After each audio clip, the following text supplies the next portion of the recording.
Within Olamide's first 5 minutes of being in Mushin, he decided that anything that sends you to Mushi at dawn wasn't trying to bless you also. It is testing how far you will go before you run mad. The figure that had seemed like an embodiment of terror in the dim light of the early morning turned out to be a lone black cow, shuffling around to catch an early breakfast, its shadow distorted by the uneven glow of lanterns, had fooled him into thinking something monstrous was lurking. Olamide blinked rapidly, his chest still pounding with fear and embarrassment.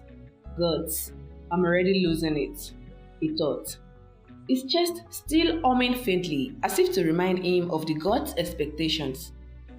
If embarrassment could kill, Mushi would be holding Olamide's funeral right now.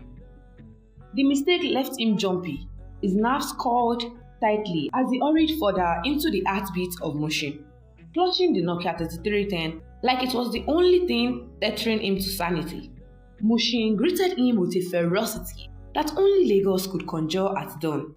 The streets were alive with their own heartbeats, the clanging of metal workers hammering away. Okadas zipped through narrowly impossible spaces like bullets. The air carried an aggressive mixture of roasted corn, burning rubber, and frustration. What kind of place wakes up with so much aggression? Olamide thought. He would have smiled and slowed his steps on a normal day while he wove through the early crowds. He was in a love-hate relationship with the entire city.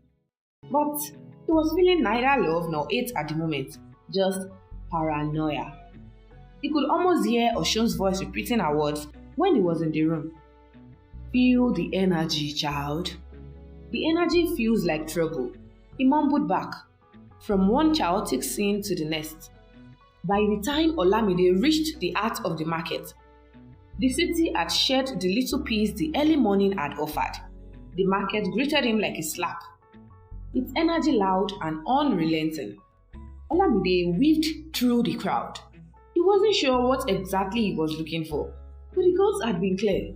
He would feel the artifact when he was near it. Suddenly, he felt a force. It was so strong that it controlled his legs, and soon he was deeper into the market, in front of a quiet stall tucked in a corner.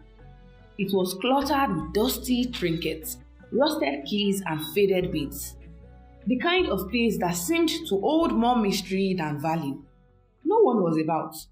He paused, his chest tightening slightly.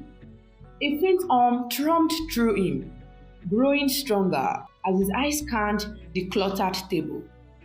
There, buried under a pile of beads, was a small bronze pendant.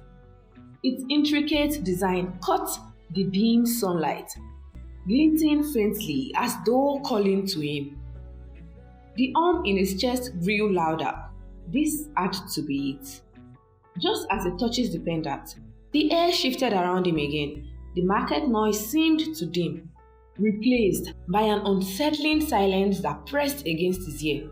Olamide froze, the hairs on the back of his neck standing on end. "You've come far, rich boy," the figure said, low and deliberate. Cloaked in shadow, the man's glowing eyes burned like embers. Intense, the hum in Olamide's chest roared now, drowning out every other sensation. The shadowy figure steps closer to Olamide, their glowing eyes narrowing slightly. The faint light catches on edges of the man's smirk, making his cocky expression unmistakable. "You are not the only one hunting this artifact," the man continued, stepping closer. "The gods sent you here, but they didn't tell you everything, did they?" Olamide's mouth went dry. His mind raced as the figure's features became clearer. The smirk that crept across the man's face was unmistakable. There was only one person he knew who could be this cocky. And that voice? "Eshu?" he croaked, his voice barely above a whisper. The man's grin widened, his glowing eyes glinting with mischief. "Who else?" Eshu drawled, his tone equal parts amusement and menace. "Did you think I'd let you bumble your way through this market without supervision?" Relax, bridge boy. I'm here to help. And why do you look so tensed? Olamide didn't feel reassured. Ishu's idea of help often felt like trouble's distant cousin. Olamide scoffed. It's been a long day. Of course, it is, because Wahala de Mushin, Ishu responded.